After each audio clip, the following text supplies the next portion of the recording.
Welcome back to What You Will Learn. My name is Adam Ashton. And my name is Adam Jones. Today we are doing a book by Ramit Sethi. I will teach you to be rich, no guilt, no excuses, just a 6-week program that works. I love it, mate. We on our survey, whatyouwilllearn.com/survey, we have what sort of books you're most interested in, and personal finance is number one. And we've only done very, very, very few personal finance books, so we thought let's do another personal finance book. Straight off the bat, it's a very tough book to be carrying around the street. When you're sitting at a cafe and you like, even just before this, when we were doing our notes, you were sitting at the cafe and you had this book face up, and with this title, you just look like a desperate person who's just in credit card debt and just struggling at life. It's an uncomfortable title. I will teach you to be rich. And Ramit even says that in like the very first line. He said it just sounds like a big fat scam. You know, some of the other books, Millionaire Fastlane's a bit of the same. As a hard one to carry around. Mate, and Seduction with like chicks in the front. Different reason, but also uncomfortable to carry around. But yeah, this is one of those awkward ones. Absolutely. So yeah, just read this in the comfort of your own home, and don't bring it out. If you read it. Don't let people see you reading this. Yeah, definitely. So it's a book that's got the total of 6 different steps on how to get on top of your finances. I think it's important, man, to take control of your finances, whether you need to get out of debt or whether you need to save more money or you want to buy a house. I think it's pretty important to get control of your personal finances, definitely. And as early as possible as well. Yes. So with a bit of he compares it with food and weight gain. So weight gain doesn't happen to you overnight. If it did, it would be easy for us to see it coming and take the steps to avoid it. So with weight gain, ounce by ounce, it creeps up on us, and while we're driving to work, while we're sitting on our ass 8 to 10 hours a day on the computer. And it's the same kind of thing with managing your money. Yeah. To further this food analogy, he says that most of us don't track our calorie intake. And it's like our personal finances. We don't track our spending. We eat more than we know, but we also spend more than we know. So obviously this analogy of food and personal finance very tightly aligned. Also that people love to argue the minor points, and there's a whole bunch of crap out there essentially from all these so-called experts who are all telling you different things. But he says at the end of the day, 99.99% of people only need to know 2 things in order to lose weight, and that's eat less and move more. So by the same token, 99.99% of people only need to know a very few simple things in order to take control of their personal finances, which is what his book is here to show us. So he says, who wins at the end of the day? The self-satisfied people who heatedly debate some of these obscure details about finances, or the people who just jump in and get started and just skip the entire debate altogether? Loaded question, mate. I think you know the answer. Yeah. It's people who get started early and do the simple stuff and stop talking crap. He talks about a chick called Smart Sally and Dumb Dan. So we talk about Sally a few times throughout this book, and in the end, I don't think Sally works out to be the smartest person in the world, but in this case, she's all right. So Sally begins investing when she's 25 years old, doing $100 a month for a decade with 7% return. At 65 years old, she's worth 135 grand just for 10 years of investing. Yeah. So after that first 10 years, she was putting $100 a month for the first 10 years, and then at age 35, she stopped putting in any more money and just let it grow. And big dumb Dan, he actually started when he's 35 and invested for 30 years, so 3 times as long, and he made 121k. So he made less money than Sally, even though he invested 3 times as much over 3 times as long. Yeah. So getting in early is the moral of the story. Yeah, get in early, start early. Compound interest. Yeah. Yeah, exactly. Put the excuses aside, he says. So, there's plenty of reasons to not do this. You might think, it's too hard, it takes too much time, it's too much effort, I don't want to do it. But you got to put all that aside and just realise that the most important time to start is now. The big key takeaways of the book is number one, the 85% solution. So getting started is more important than becoming an expert. Yeah, so he says, don't have to get it 100% right. Just get it 85% right and start it, which is better than trying to wait and get it 100% right. Also, it's okay to make mistakes. It's better to make them now at the start with a little bit of money, so that when you have a lot more, you've got the learnings and lessons so you know what to avoid. Third key message, ordinary actions get ordinary results. So if you want extraordinary results, you need to take extraordinary actions. And number 4, there's a big difference between being sexy and rich. And we're going to get into that toward the end with active and passive investing. But the guys on TV who sound like they're superstars, they're real idiots. They don't really know jack shit.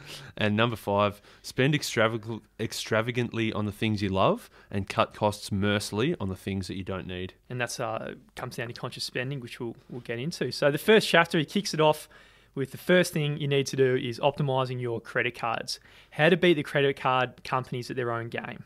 So there's a bit of stuff in here which he says that, maybe we don't agree with every single thing, but he says that, having a good credit management system and managing your credit and having a good credit score is vitally important and far greater impact than some other advice you might get. If you stop drinking lattes, you'll save $4 a day and you'll end up with an extra $1,200 per year or whatever. But he's saying that managing your credit cards is way more important than that $4 a day.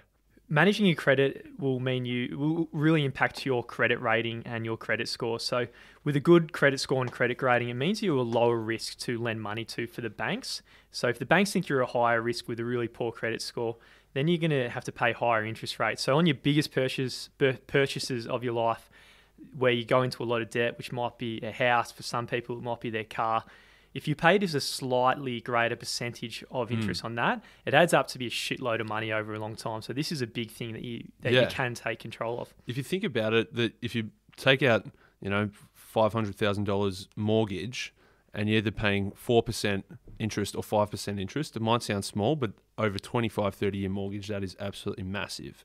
And so he says that the first thing that people do that's going to significantly impact their credit score is credit cards. So the worst thing you can do is get in a lot of credit card debt, miss payments, don't pay it, and then you're just in an absolute world of hurt for the rest of your life. Yes, and then with the cards, if you pay it off, it goes the other way. You start getting a good rating. But I think he sails into some pretty risky waters down here, having a personal finance book. And he says with credit cards, he obviously recommends them. And he says 2 to 3 is a good rule of thumb, but definitely don't go over 1 a year. Yeah. I think this is, if you were someone who is really good at managing your money and can manage the 2 to 3 credit cards, maximize the rewards that you get from them, you're not making all these errors that he talks about that most people make, it's a good idea. But I think for 98% of people... Oh, mate, I reckon that's lowballing. 99.5% of people, they're going to get these 2 to 3 credit cards and think, oh, that's a nice new pair of shoes. I might grab those. Oh, I don't have enough money. Oh, I'll just whack on the credit card and pay it off later. It's definitely dangerous territory. If you do it and manage it properly 100%, it's great. If you don't, then that's very risky. One a year is next level. 2 to 3, I think that's a little bit over the top if you ask me. But it might be a different culture in the old USA. We know they love their debt. So do Aussies. But yeah, that's a good segue to the next part. And it's all about paying off your debt aggressively. Yeah. So he says here there's 5 steps to ridding yourself of credit card debt. I think this is pretty vitally important for anyone who's in credit card debt. Probably the best thing that you can do is to start paying off this debt. So the first step is to figure out how much debt you have in the first place. So he says just make a simple list or a spreadsheet or a table of just, the name of the institution of the credit card, the total amount of debt that you owe, the percentage interest rate you're paying on that debt, and the minimum monthly payments. So that's the first step, is just get everything all in one place and work out how much do you actually owe and what's the percentage interest rates on each of those things. Step 2 is you got to decide which to pay first. So there's 2 options here. The first option is the standard method. And what you do in the standard method is you pay the minimum on all of these cards. And then so obviously you have to pay the minimum on every single card. And then with whatever money you have left, you pay that extra money to the card with the highest interest rate. So that's the first option. The second option is a snowball method, which is what Dave Ramsey and the Barefoot Investor, he called domino your debts. So you pay, again, the minimum on everything, and then anything you have left over, you pay on the lowest balance first. So what that means is you'll eliminate one card in its entirety and then move on to the next one. So there's 2 methods. Ramit says, look, he doesn't care. Do whichever one, pick whichever one you want. Either pay the highest interest or pay the minimum balance, the lowest balance. Just do whatever, as long as you pick one and stick to it and do it. Obviously pay the minimum, and then everything else you have, just throw it all at this debt to get it down as quickly as possible. This third step is negotiating down the interest rate that you pay on your credit card debt. So if you call the bank and negotiate down the interest rate as low as possible, you threaten to leave, you threaten to move to another bank and so forth, then you'll be able to get it down a great deal as well. And that's like, credit cards can be massive, man. If it's 21, 22% interest, if you can get it down to 16% interest, it's still ridiculously high, but that's a good starting point. If you can get it down as low as possible, it means you can just pay your debt off quicker. And number 4 is decide where the money to pay for your credit cards will come from. So he says there's a few things you can do, like balance transfers or taking out a secured loan, but that's bad. Not bad, they're options. But he says the best way is to reduce your spending, prioritize debt repayment. So stop spending money on shit and realize that this is the most important thing you can do with your money and do it. Back to Dumb Dan and Smart Sally. So Dan borrows $5,000 at 16% interest. His minimum repayments will take him 27 years. So it's unbelievable what they can take. So he pays $5,500 in interest in total. Smart Sally borrows the same amount, but doubles the minimum monthly repayment and pays it off in 2 years. Mate, I don't know how Smart Sally is in first place. So it depends who you ask, but getting in credit card debt in the first place does cause more harm than good. Mate, she's probably not cases. 100% smart. She's much smarter than dumb Dan. Mate, and it's just paying the extra. It's fucking idiot Dan and pretty dumb Sally. And then step 5 is get started. Start today, pick your system, whatever it is, and just do it and bloody get started and start knocking this shit off. Chapter 2 was beating the banks, open high interest, low hassle accounts, and negotiate fees like an Indian. So Ramit's Indian. Yep. And he likes it. It wasn't just a racist slur there. It wasn't a racist slur at all. Ramit's words. Yeah. Mate, there's basic takeaways here. There's a long chapter with a few takeaways. Just make sure that your bank accounts have got no fees. You got the highest interest rates possible. They're easy to access and transfer money around, and you're not paying any overdrawn fees. That's pretty much it, mate. Open up your bank accounts, pick the best ones. Don't be paying monthly fees when you don't have to. Yeah, you don't want that. Chapter 3 was getting ready to invest. Open your pension account and stocks and shares, ISA, even with just $50. Now, one of the big things older people regret is not investing when they're much younger. He's got some statistics here. So 18 to 25-year-olds, when they're really young, they only contribute 31.3% contribute only 5.6% of their salary, and they've got a median balance of only £1,280. And the next rung up, so the 26 to 41-year-olds, only 63% contribute, and 42 and up, 72 contribute. So what he's saying is all the older people, when you're hitting retirement, they just wish that they did when they're young. And at the moment, just the reality is young people aren't investing. In Australia, luckily enough, we do have superannuation funds, so we have to invest. But for USA, it's more of an opt-in service.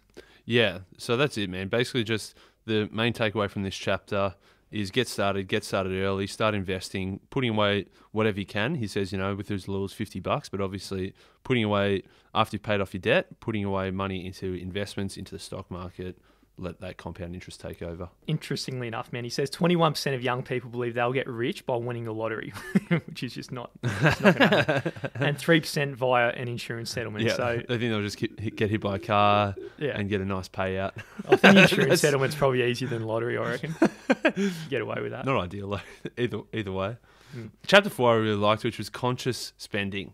And so having this conscious spending plan of what you do spend money on and what you don't spend money on. So budgeting is the worst word in the history of the world. So for the last 50 years, budgeting has been a battleground for all the snobby personal finance writers who try to shove tracking system down everyone's throats. And, the Barefoot Investor talks about that as well. But the only catch here is that nobody ever does budgeting. Yeah. So as like the Barefoot Investor we did, he had his buckets system, the different buckets you put your money on, and Ramit has got he suggests an envelope system, very very similar thing, but he says that it's not about being cheap, it's about being frugal. So you got to consciously decide what things are important to you and what things aren't. So if it's every day at lunch, do you want to buy a $2.50 Coke to go with your lunch? Is that important to you? Or would you rather skip the Coke and then spend $15 on the weekend to go to a movie instead? So it's the same amount of money. What would you rather? Would you rather have a Coke each day, or would you rather go to the movie on the weekend? Ramit says he's not judging either way, just as long as you consciously choose. If you're just unconsciously choosing and being influenced by your mates because everyone gets a Coke, so you get a Coke, that's bad. But if you realise that I strongly value buying a Coke for lunch, then that's good. That's it. So that's the word. Probably don't buy Coke. At the end of the day, Coke's no good either way. Oh, absolutely. But it's all about values, understanding for yourself what's going to give you maximum utility. And if you know where all your money's flowing, you can take a step back and go, actually, I don't really like cans of Coke. I like beers on the weekend. Yeah. So you might start cutting and buying your lunch from Monday to Friday. So you're diverting more of your money to your going to the bar on the Saturday night. That's fine as well. So exactly, it's just consciously choosing where you're going to spend all your money. Again, there's no judgment as to what you choose as long as you consciously choose. So a couple of ideas he suggests to help you decide, what things are important to you. He says, do a bit of an 80-20 analysis on where your money goes. So which areas do you overspend? Which areas do you underspend? Which areas are you spending money on that you're getting the best rewards from? So for you and me, it's probably, if we looked at our bank accounts, it's probably spending a shitload of money on books. And so obviously we're consciously choosing that books are more important to us than beers on a Friday night. Yes. And when it comes to saving, he says save for a goal. So when you try and save $5 for just the sake of $5, it's not a real powerful motivator. Yeah. He says if you got a goal for, say, 20 grand down payment of a home, it's no longer just $5. It's one step toward a bigger financial goal that you have. So again, setting goals is a good motivator for yourself. Exactly. And it might be that if you've got a special account that's your, holiday account, and you think each year you're going to spend $5,000 on a holiday, when you decide to save that, rather than spending $15 for lunch one day, you think I'm going to put $15 towards my holiday. You're not thinking I'm saving $15. You're thinking I'm putting $15 towards my holiday. So it's just like a good psychological hack that's going to make you stick to this plan much more convincingly. Chapter 5 is save while you're sleeping. So making your accounts work together automatically. And it's basically just saying just set up the automated payments so the money moves around between some of the envelopes you might set up. So saying if you got say you've got your envelope for rent, you got your envelope for bills, you got your envelope for holiday, you got your envelope for just everyday splurge spending. He's saying that rather than, once a week, once a month, once a fortnight, whenever you get paid, rather than every month going in or every week going in and moving your money around, he's saying set up automatic payments. So you know how much your rent is, you know how much your bills are, and you set up these automatic payments so that on the same day every week or month that you get paid, it shoots off the money automatically. You never see it, you never touch it, and you're never tempted to overspend in certain areas. So you manage all your finances now, you've paid down all your debt and all that. So now it comes down to actually investing. And he's got some really good information here about investing. I think these are huge takeaways if you've never heard this stuff before. And it's all about the myth of financial expertise. So why professional wine tasters and professional stock pickers are absolute clueless. They're idiots, despite what we might think of them. We all look up to experts and think that experts and influencers are the be-all and end-all and they know everything. But there's a funny test, I don't know exactly when it was, but these wine connoisseurs who, they were meant to be the best in the world with the most refined palates. And this guy came in and said he was going to give them a test between two different types of wine. And so they were meant to give their tasting notes. So he gave them a white wine and a red wine. And so, the white wine, they had all the white wine things, it was very fruity and floral elements and things. And then the red wine, it was, musky undertones and all this stuff that you'd associate with red wines.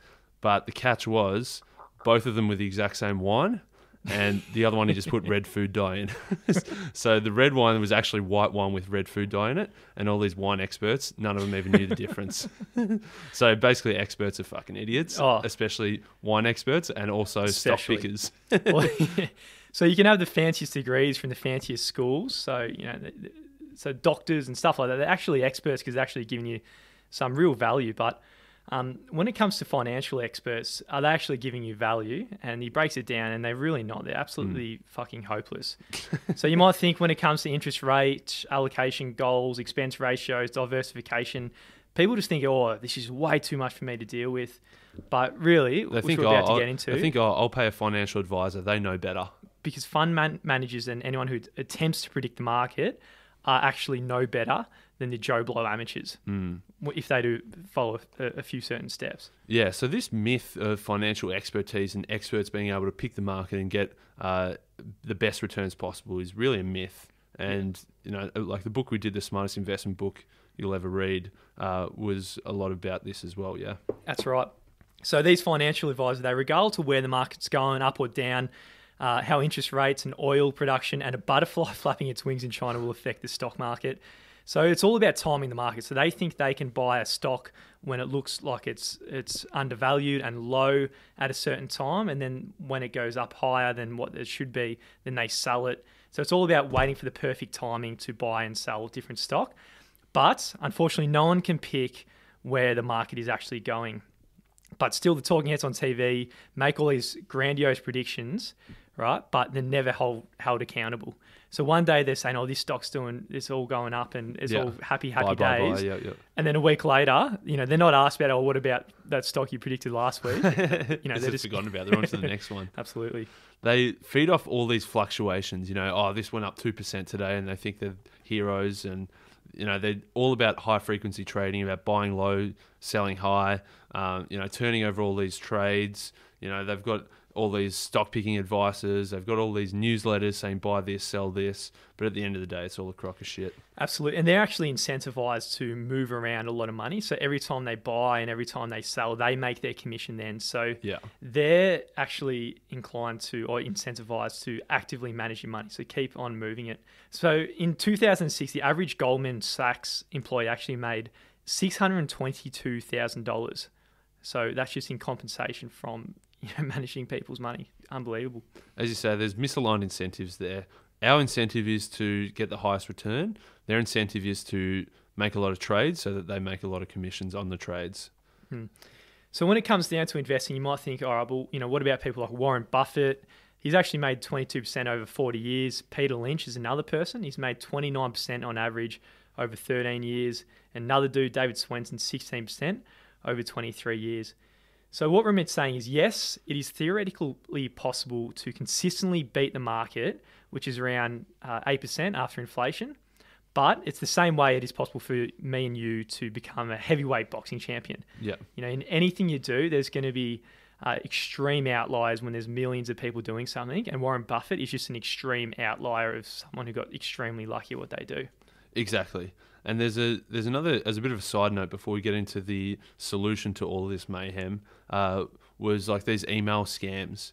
So he says that, you might one day see in your email inbox someone saying, "Oh, I've got this investing service you should check out as a bit of a freebie here. This is my advice right now. And buy this stock or sell this stock or whatever." And the scam here, he says, that is they start with a massive list. So say, for example, they start with 2,000 people, they cold email. Half of them, they say buy this, half of them, they say sell this. So essentially, half of them are going to be correct. So 1,000 people just saw you get it right the first time. So pretty much they say, forget about those other 1,000 that we got wrong.